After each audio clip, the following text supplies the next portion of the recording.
Provisions గురించి నేర్చుకుందాం. అసలు ఏ టైప్లో ఎమర్జెన్సీస్ ఇవ్వచ్చు దాని గురించి డీటెయిల్గా నేర్చుకుందాం. ఎమర్జెన్సీ ప్రొవిజన్స్ కొద్దిగా లెంతీ టాపికే, 2 పార్ట్స్లో అలా నేర్చుకుందాం. ఇవి ఏ పార్ట్లో ఉన్నాయి అంటే పార్ట్ 18లో ఉన్నాయి. పార్ట్ 18 350 to 360 ఆర్టికల్లో ఉన్నవి. ఈ ప్రొవిజన్స్ ఏమైనా ఎనేబుల్ చేస్తాయి అంటే దిస్ ప్రొవిజన్స్ సెంట్రల్ గవర్నమెంట్ ఏదైనా అబ్నార్మల్ సిచ్యువేషన్ వచ్చింది అనుకో, దాన్ని కరెక్ట్గా డీల్ చేయడానికి ఇవి అవసరం అన్నట్టు ఒక దేశానికి,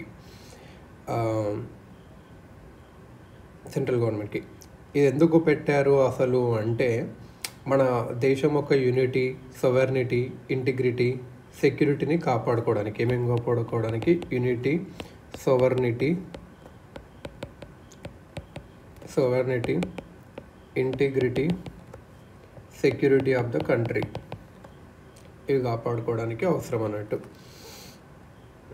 ఇంకా డెమోక్రటిక్ పొలిటికల్ సిస్టమ్, డిక్టేటర్షిప్ కాకుండా కాన్స్టిట్యూషన్ని కూడా ప్రొటెక్ట్ చేయాలి. దీనికోసం ఇవన్నీ అవసరం.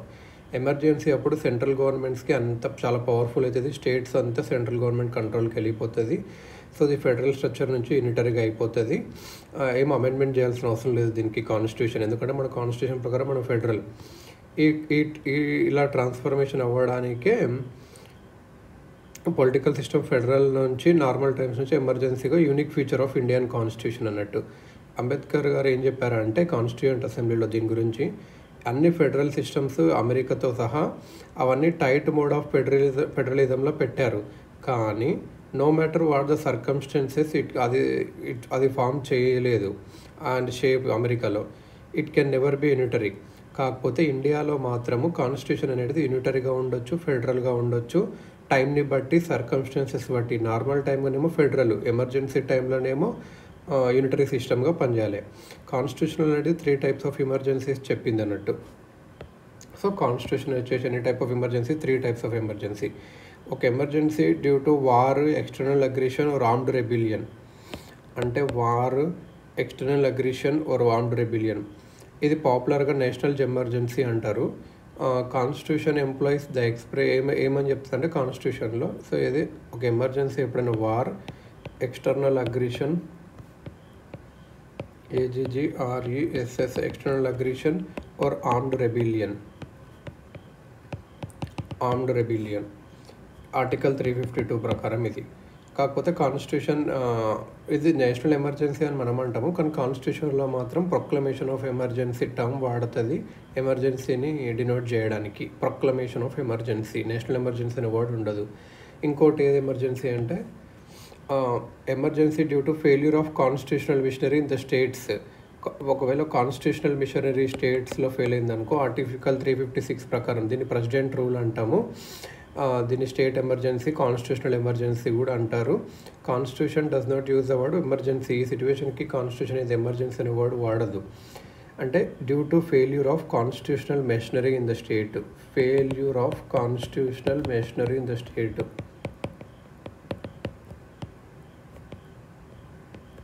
Constitutional machinery in the state ఇదన్నట్టు. ఇంకోటి ఏదంటే లాస్ట్ది ఆర్టికల్ 360 ప్రకారం financial emergency due to a threat to the financial stability or credit of India 360 కింద. సో 352 అయిపోయింది. 352 ప్రకారం national emergency, war, external aggression or armed rebellion. 356 కింద అంటే 4+ ఇదొక 4 యాడ్ చేస్తే 360. సో 3 అన్నట్టు. 352, 356, 360 గుర్తుపెట్టుకోవాలి. 360 అనేది ఫైనాన్షియల్. సో ఇలా అన్నట్టు. నెక్స్ట్ వచ్చేసి ఇప్పుడు ఒకటి డీటెయిల్గా చూద్దాం. నేషనల్ ఎమర్జెన్సీ ఏ గ్రౌండ్స్లో దీన్ని డిక్లేర్ చేయొచ్చు అంటే 352 ఆర్టికల్ కింద ప్రెసిడెంట్ నేషనల్ ఎమర్జెన్సీని ఎప్పుడు సెక్యూరిటీ ఆఫ్ ఇండియా లేకపోతే దానిలో ఉన్న పార్ట్ ఆఫ్ ఇట్ ఒక war or external aggression or armed rebellion వల్ల ఎఫెక్ట్ అవుతుంది అని అంటాడు అప్పుడు అన్నట్టు. War, external aggression, armed rebellion.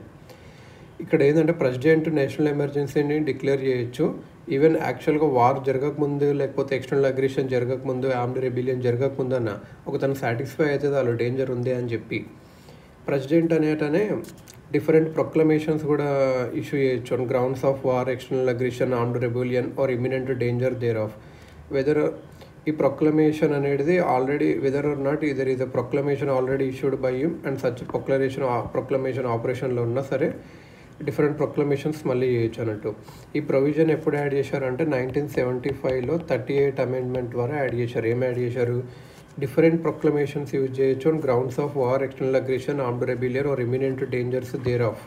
Already ఒకటి ఉన్నా లేకపోయినా సరే ప్రొక్లమేషన్ ఇది యూజ్ చేశారు. నేషనల్ ఎమర్జెన్సీ ఎప్పుడైతే వార్ ఇంకా ఎక్స్టర్నల్ అగ్రెషన్ మీద డిక్లేర్ చేశారో దీన్ని ఎక్స్టర్నల్ ఎమర్జెన్సీ అంటారు. ఒకవేళ ఆర్మ్డ్ రెబిలియన్గా చూస్తే ఆర్మ్డ్ రెబిలియన్ దీన్ని ఇంటర్నల్ ఎమర్జెన్సీ అంటారు. ఇది అన్నట్టు.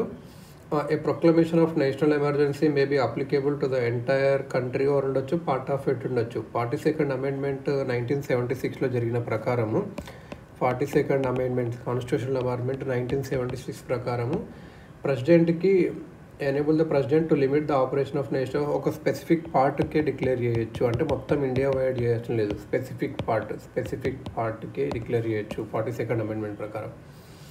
ఒరిజినల్గా కాన్స్టిట్యూషన్ అనేది ఇంటర్నల్ డిస్టర్బెన్స్ అనేది థర్డ్ గ్రౌండ్గా మెన్షన్ చేసింది for proclamation of national emergency. But expression అనేది టూ వ్యాగ్యూ ఉంది, వైడర్ కనోటేషన్ ఉంది. అండ్ 44th అమెండ్మెంట్ ఏం చేసింది 1978లో వచ్చింది, ఆర్మ్డ్ రెబిలియన్ అని పెట్టింది. ఇంటర్నల్ డిస్టర్బెన్స్ తీసేసి ఆర్మ్డ్ రెబిలియన్ అని పెట్టింది. ఒరిజినల్గా ఇంటర్నల్ డిస్టర్బెన్స్ ఉండే, కానీ ఇంటర్నల్ డిస్టర్బెన్స్ అది క్లియర్గా లేదు, చాలా మీనింగ్స్ వస్తాయి డిస్టర్బెన్స్ అంటే. సో అప్పుడు ఆర్మ్డ్ రెబిలియన్ అనే వర్డ్ అమెండ్మెంట్ ద్వారా పెట్టారన్నట్టు. So thus it is no longer ఇప్పుడు no longer possible to declare on the grounds of internal disturbance. ఇప్పుడు 1975లో మన ఎమర్జెన్సీ పెట్టారు, అది ఇంటర్నల్ డిస్టర్బెన్స్ మీద పెట్టారు. దానివల్ల కొంచెం కన్ఫ్యూజ్ వస్తుంది, ఊరికే పెట్టిన ఇంకా అలా వస్తున్నాయి అన్నట్టు. సో అది మార్చేసి ఆర్మ్డ్ రెబిలియనే పెట్టారు. Armed rebellion very important word.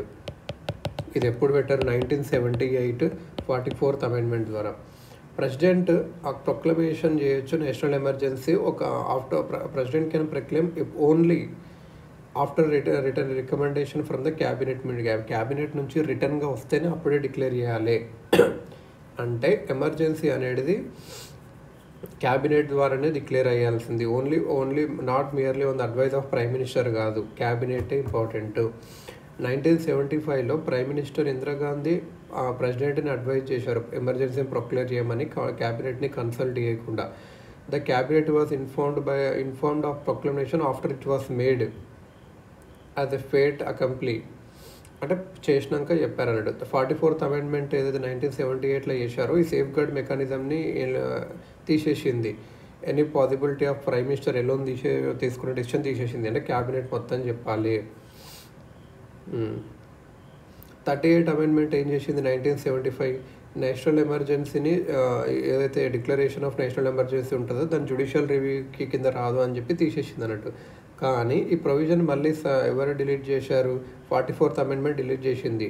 ఇంకా మినర్వా మిల్స్ కేసు ఏదైతే 1980లో జరిగిందో సుప్రీంకోర్టు ఏం చేసింది అంటే proclamation of a national emergency అనేది కోర్టులో ఛాలెంజ్ చేయొచ్చు on the ground of mala fide or that the declaration was based on only extraneous or irrelevant facts or is absurd or perverse. అంటే judicial కిందికి వస్తుంది. ఏ గ్రౌండ్లో? On the ground of mala fide malified or that the declaration was based on only extraneous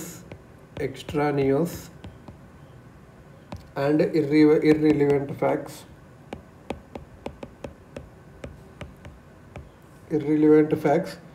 or is absurd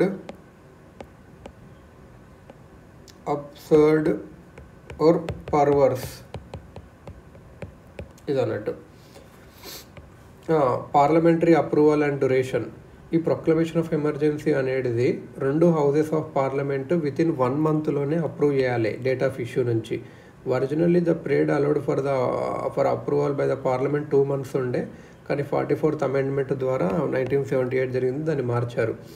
ఒకవేళ proclamation of emergency ఒక war time is issued at when Lok Sabha dissolve అయినప్పుడు ఉంటే dissolution of Lok Sabha takes place during the period of 1 month without approving the proclamation అయితే అప్పుడు proclamation అనేది 30 days survey అవుతుంది first sitting of Lok Sabha నుంచి after it's రీకన్స్టిట్యూషన్. అదే ఒకవేళ డిసాల్వ్ అయినప్పుడు చేసి ఉన్న లోక్సభ అంటే ఎలానో డిసాల్వ్ కాదు, అప్పుడు 30 days ఫ్రమ్ ఫస్ట్ సిట్టింగ్ నుంచి అమలు చేయాలి. Provided that Rajya Sabha Hess in the mean time approved it. ఒకవేళ both houses of parliament approve చేస్తే emergency continuous for 6 months and can be extended to an indefinite period with an approval of the parliament for every 6 months. ఒకవేళ both house approve చేసినాం అనుకో, emergency అనేది 6 months మాత్రమే continue అవ్వచ్చు, దాన్ని extend కూడా చేయొచ్చు, ఇండిఫినిట్ పీరియడ్కి చేయొచ్చు, కానీ పార్లమెంట్ ఎవ్రీ 6 monthsకి అప్రూవల్ ఇవ్వాలి. This provision for periodical parliamentary approval ఇది కూడా 44th Amendment ద్వారా 1978లో జరిగిందంటే ఆఫ్టర్ ఎమర్జెన్సీ. అంతకుముందు ఏముండేనంటే ఎమర్జెన్సీ ఒకసారి అప్రూవ్ అయితే అది ఎప్పటి వరకన్నా ఉండొచ్చు అలానే, as long as executive decide అంటే cabinet decide. However, if the dissolution of Lok Sabha takes place during the period of 6 months without approving the further continuance of emergency అయితే ప్రొక్లమేషన్ అనేది 30 days సర్వే అవుతుంది first sitting of Lok Sabha after it's రీకన్స్టిట్యూషన్. ఇది ఇంతకుముందు చూసాం. So every resolutionకి approving the proclamation of emergency are it's continuity must be passed by both houses by special majority ద్వారానే అవ్వాలి. ఈ special majority provision కూడా 44th Amendment ద్వారా add చేసాం. ప్రీవియస్గా అట్లా సింపుల్ మెజారిటీ ఉండే. మళ్ళీ రివోకేషన్ ఆఫ్ ప్రొక్లమేషన్ ఏంది?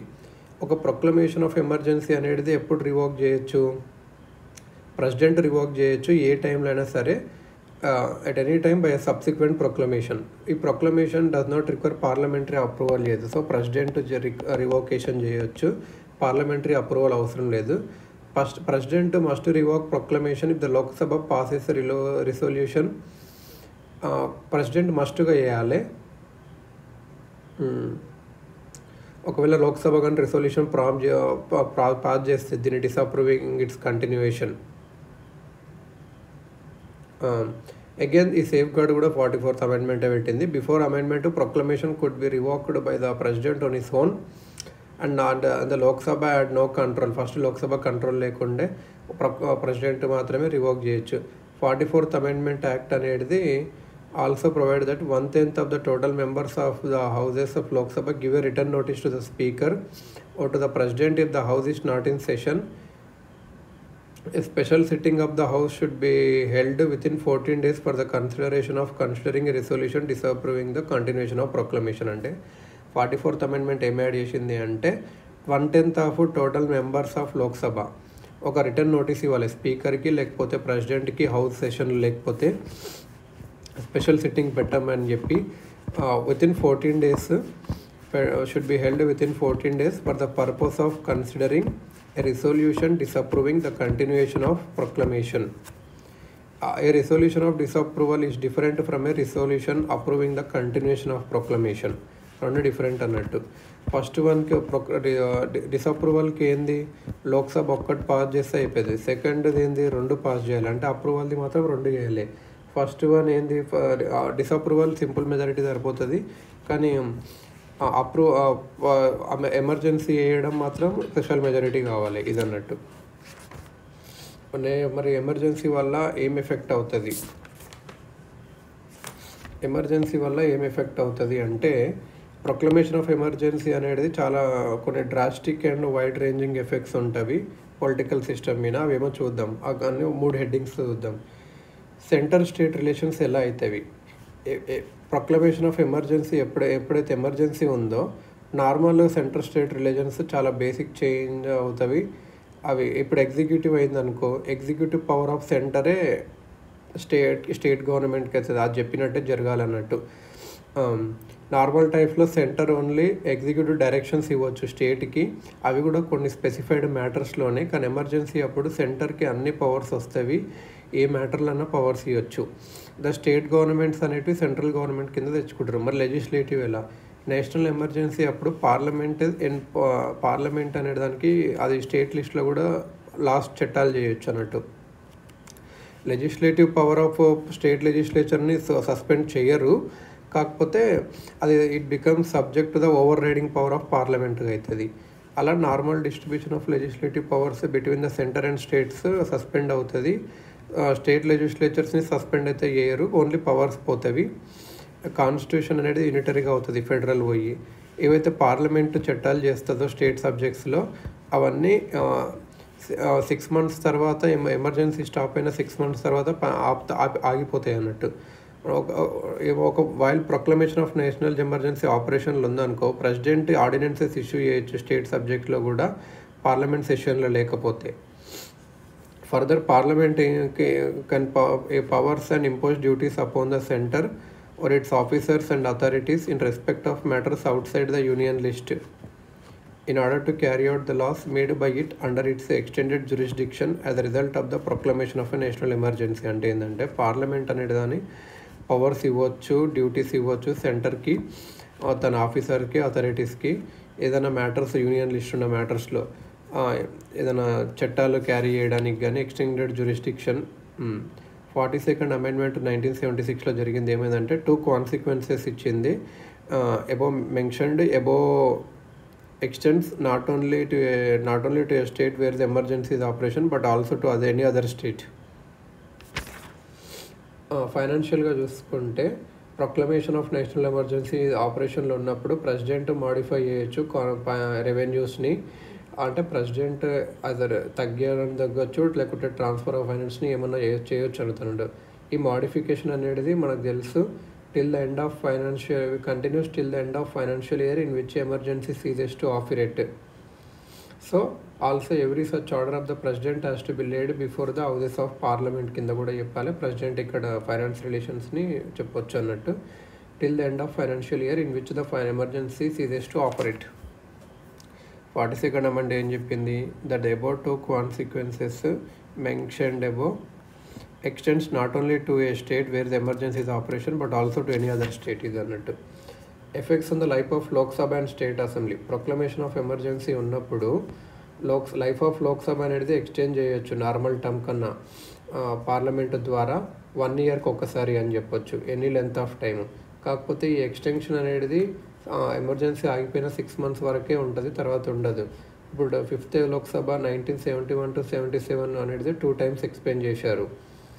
సిమిలర్గా పార్లమెంట్ అనేది normal tenure of state legislative assembly కూడా చేయొచ్చు, 1 year ఈచ్ టైం, ఏ టైం కన్నా చేయొచ్చు. కాకపోతే ఎమర్జెన్సీ ఆగిపోయిన 6 months వరకే చేయొచ్చు. ఫండమెంటల్ రైట్స్ మీద ఎలాంటి ఎఫెక్ట్ ఉంటుంది? ఆర్టికల్స్ 358, 359 అనేది ఏం డిఫెక్ట్? 358, 359 ఏం డిస్క్రైబ్ చేస్తేవి అంటే ఏం ఎఫెక్ట్ నేషనల్ ఎమర్జెన్సీ ఒక ఎఫెక్ట్ ఫండమెంటల్ రైట్స్లో ఏ విధంగా ఉంటుంది? ఆర్టికల్ 358 అనేది suspension of fundamental rights guaranteed by article 19. ఇది ఆర్టికల్ 19తో డీల్ చేస్తుంది 358. ఆర్టికల్ 359 అనేది suspension of other fundamental rights except those guaranteed by article 20 and 21 కాకుండా మిగతా ఫండమెంటల్ రైట్స్ సస్పెండ్ చేయొచ్చు, 19, 20, 21 కాకుండా. దాంతో డీల్ చేస్తుంది. ఇవి ఒకసారి ఎదురుతాం. Suspension of fundamental rights under article 19 ఏదంటే ఆర్టికల్ 358 ప్రకారము ఎమర్జెన్సీ ఉన్నప్పుడు 6 ఫండమెంటల్ రైట్స్ అండర్ 358 ప్రకారం ఏవైతే 19 కింద ఉన్న 6 ఫండమెంటల్ రైట్స్ ఇవి ఆటోమేటికల్గా సస్పెండ్ చేయొచ్చు, ఏం ఆర్డర్ ఇష్యూ అవ్వాల్సిన అవసరం లేదు. ఎప్పుడైతే ఇది ఎప్పుడు నేషనల్ ఎమర్జెన్సీ ఇస్ మేడ్, ఒకవేళ నేషనల్ ఎమర్జెన్సీ ఆపరేషన్ ఉన్నప్పుడు స్టేట్ ఈ free from restrictions imposed by article 19 వరకు ఉంటుంది. ఇన్ అదర్ వర్డ్ స్టేట్కి ఎలా అన్న చేయొచ్చు, ఏ ఎగ్జిక్యూటివ్ యాక్షన్ అన్నది చేయొచ్చు ఈ 6 ఫండమెంటల్ రైట్స్కి ఎగ్నెస్ట్గా. ఈ లా ఆర్ ఎగ్జిక్యూటివ్ యాక్షన్ అనేది ఛాలెంజ్ చేయలేము, that they are inconsistent with the 6 fundamental rights guaranteed by article 19 అని చెప్పి. నేషనల్ ఎమర్జెన్సీ ఆగిపోయినప్పుడు ఆర్టికల్ 19 ఆటోమేటికల్గా రివైడ్ అవుతుంది. ఇంకా any law made during emergency to the extent of inconsistency with article 19 అప్పుడు ceases to have effect. కాకపోతే ఏ remedy లేదు for anything done during the emergency even after the emergency expires. ఇదన్నట్టు. This means that legislative and executive actions taken during the emergency cannot be challenged even after the emergency ceases to operate.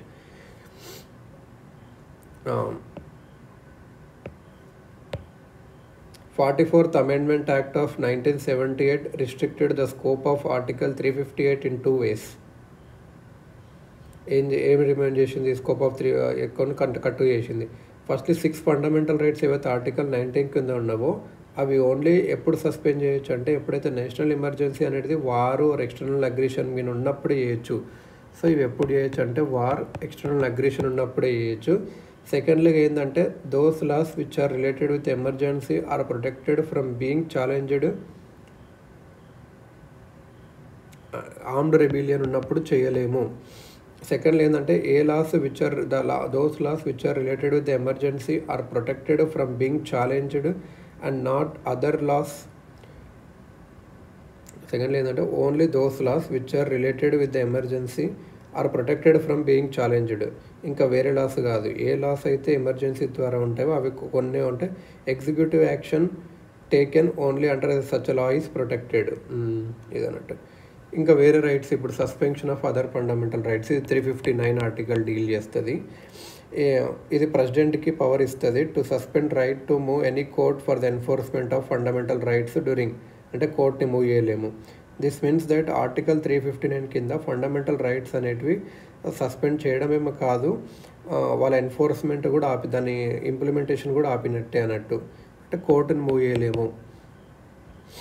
The said rights are theoretically alive but the right to seek remedy is suspended. Article 359 కింద ఏంటి అంటే fundamental rights suspend చేయకపోయినా కాకుండా enforcement కూడా ఆపినాము. అంటే థియరటికల్గా alive ఉన్నా సరే right to seek remedy లేదన్నట్టు. Suspension of enforcement relates to only those fundamental rights that are specified in the presidential order. Suspension of enforcement relates to only those fundamental rights that are specified in the presidential order ఏవైతే చెప్తారో అవి మాత్రమే. ఫర్దర్గా ఏంటంటే suspension could be for the period during the operation of emergency or for a short period as mentioned in the ఆర్డర్లో mention చేసినట్టు. And suspension order అనేది extend అన్ని కంట్రీస్ అన్ని స్టేట్కి చేయొచ్చు, లేకపోతే కొన్ని పార్ట్కి చేయొచ్చు కంట్రీలో. ఇవి పార్లమెంట్లో చేయాలి ఫర్ అప్రూవల్. ఏదైతే వైల్ ప్రెసిడెన్షియల్ ఆర్డర్ ఫోర్స్లో ఉన్నప్పుడు స్టేట్ అనేది ఎనీ లా చేయొచ్చు, కాకపోతే ఎగ్జిక్యూటివ్ యాక్షన్ తీసుకోవచ్చు abridging or taking away the fundamental rights. అంటే ప్రెసిడెన్షియల్ ఆర్డర్ ఫోర్స్లో ఉన్నప్పుడు స్టేట్ ఏదైనా చట్టం చేయొచ్చు, ఎగ్జిక్యూటివ్ యాక్షన్ కూడా తీయొచ్చు, abridging or taking away specified fundamental rights. Any such law or executive action cannot be challenged on the ground that they are inconsistent with the specified fundamental rights. ఎప్పుడైతే order ఆగిపోతుందో any law so made to extent of inconsistency with the specified fundamental rights ceases to have effect. But remedy లేదు ఏదైనా emergency టైంలో జరిగిన యాక్షన్కి. దీని ప్రకారం ఏంటంటే legislative and executive actions emergency టైంలోనే అవి ఛాలెంజ్ చేయలేము ఆర్డర్ అయిపోయాక. 44th అమెండ్మెంట్ బట్టి దీన్ని కూడా రిస్ట్రిక్ట్ చేసింది 2 waysలో. ఫస్ట్లీ ఏంటంటే ప్రెసిడెంట్ అనేవాళ్ళు cannot suspend the right to move the court for the enforcement of fundamental rights guaranteed by articles. President అనేవాళ్ళు president cannot suspend right to move the court, దాన్ని suspend చేయలేడు for the enforcement of fundamental rights. Which rights? Guaranteed by articles 20 and 21 ఇది అన్నట్టు. In other words ఏంటంటే right to protection in respect of conviction for offences article 20 and the right to life and personal liberty article 21.